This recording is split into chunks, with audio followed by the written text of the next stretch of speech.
সবেদা দাগ কীভাবে চলে যাবে বা ওই স্পটগুলো কীভাবে সরে যাবে, কি স্প্রে করলে কুলগুলো ফ্রেশ থাকবে গাছে বা চকচকে থাকবে, কি স্প্রে করতে হবে, কত ডোজ দিতে হবে।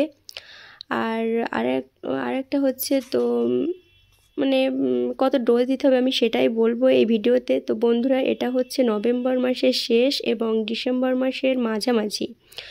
এই সময় কুল মোটা করার দরকার পড়ে এবং গায়ে এক প্রকার সবেদা দাগ আসে। তো এই জন্য এই সবেদা দাগের জন্য বায়ার কোম্পানির নেটিভো 15 লিটার জলে 10 থেকে 12 গ্রাম এবং ওর সাথে আপনারা ব্যবহার করবেন আর একটা ভালো ওষুধ, সেটা হচ্ছে ডিটক্সিল।